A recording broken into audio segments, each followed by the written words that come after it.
Yep la famille, bienvenue sur Madras Conseil, bienvenue en Martinique. Dans cette vidéo, je vais partager avec toi un petit coup de gueule par rapport à la bien-pensance qui dit qu'aux Antilles, c'est dangereux. Donc si tu as les reins assez solides, on se rejoint juste après les génériques.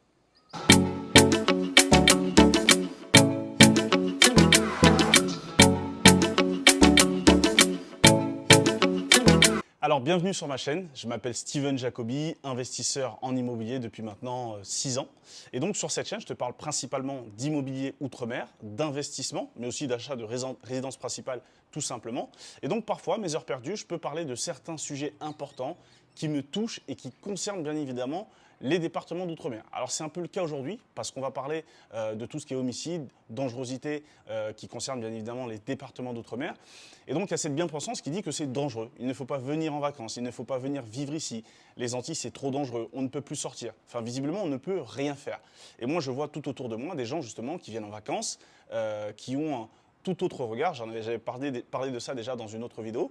Donc là j'ai envie d'aller complètement à l'inverse et de vous donner mon point de vue qui sera un petit coup de gueule.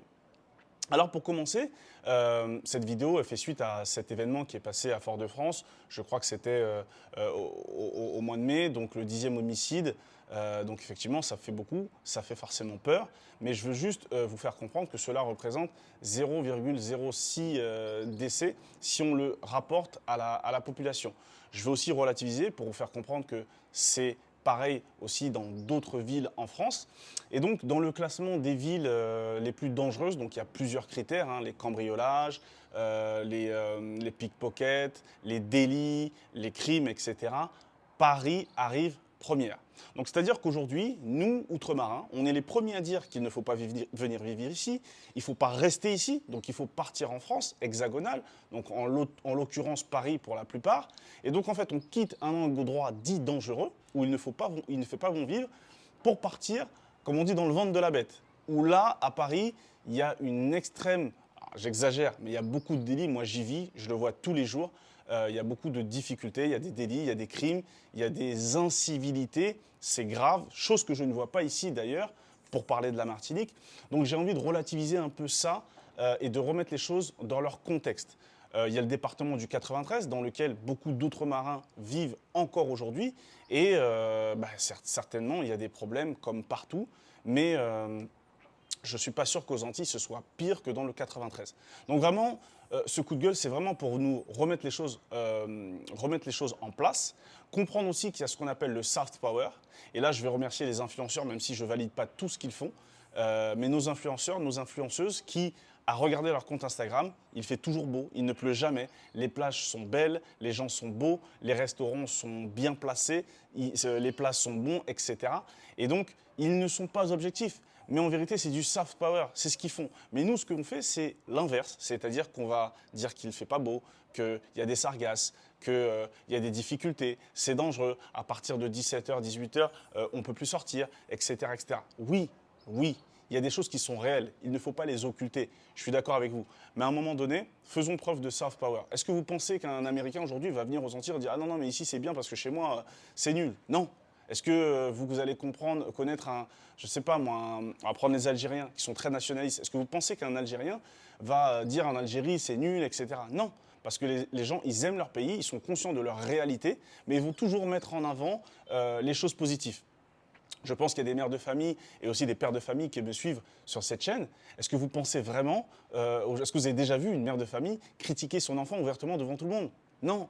Quand vous écoutez les mères et les pères de famille, les enfants sont beaux, ils sont intelligents, ils sont sages, etc. Ils ne posent pas de problème, pas difficile.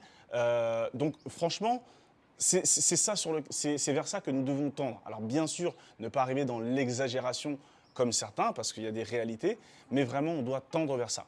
Maintenant, moi, le conseil que je pourrais donner en tant qu'entrepreneur, ou plutôt investisseur en immobilier, c'est que je pense qu'on a tous, je dis bien tous, notre part de responsabilité. On doit tous faire un petit pas. On doit tous faire notre part. En tant qu'outre-marin, si on aime notre pays, et je dirais même si on aime nos îles, parce que moi je suis originaire de la Martinique, de la Guadeloupe, j'ai des amis guyanais, rayonnais, donc vraiment, si on aime nos îles, on doit œuvrer.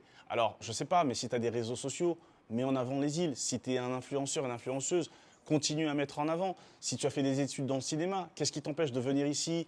Tu as sûrement un drone, une belle caméra, faire des beaux spots, des beaux plans, des beaux footage pour mettre en avant nos îles. Dans ton verbe, lorsque tu parles avec d'autres personnes qui ne connaissent pas les îles, vraiment de remettre en perspective lorsqu'on dit qu'aux Antilles, il y a ci, il y a ci, il y a ça. Donc moi, je pense qu'il faut œuvrer, et je sais qu'il y a des chefs d'entreprise, des entrepreneurs qui me regardent, aux Antilles, il n'y a que ça. Je pense qu'aujourd'hui aussi, on a notre part de responsabilité, parce que nos jeunes qu'on diabolise, parce qu'ils ont des tresses, parce qu'ils ont des bijoux, parce qu'ils ont des locks, parce qu'ils n'ont pas forcément le bel habit, le bon habit, il y a une certaine discrimination envers cette partie de la société.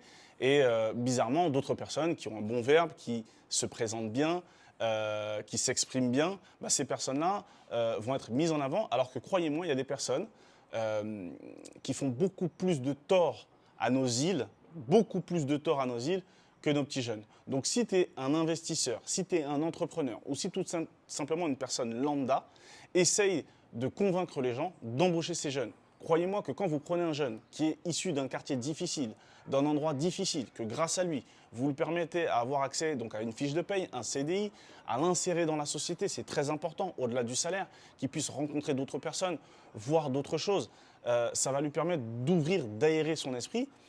Derrière, vous lui expliquez que son argent, il faut le placer, il faut l'investir. Ça va lui permettre aussi peut-être de louer un petit studio. Et puis vous lui donnez ma chaîne, Madras Conseil, où là je vais lui apprendre d'acheter son studio et pourquoi pas d'investir dans un deuxième, de le mettre en location. Et c'est comme ça qu'on va sortir nos jeunes de ces volontés d'aller chercher l'argent facile.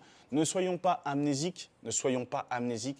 On a tous eu 20 ans, on a tous eu cette volonté de gagner un petit peu plus d'argent pour amener nos copines, je ne sais pas, au cinéma, au restaurant, pour passer notre permis. Aujourd'hui, comprenez que c'est frustrant pour un enfant de 20 ans de ne pas pouvoir s'acheter de voiture, de ne pas passer son permis, d'être dans un scooter qui n'est pas assuré, de devoir mettre sa copine derrière, c'est dangereux. De voir tous ces touristes qui viennent avec un fort pouvoir d'achat, peut-être même ces outre-marins qui reviennent au pays et qui du coup ont accès à des bons postes et qui ont un fort pouvoir d'achat. Croyez-moi, à 20 ans, c'est très très très difficile, très frustrant.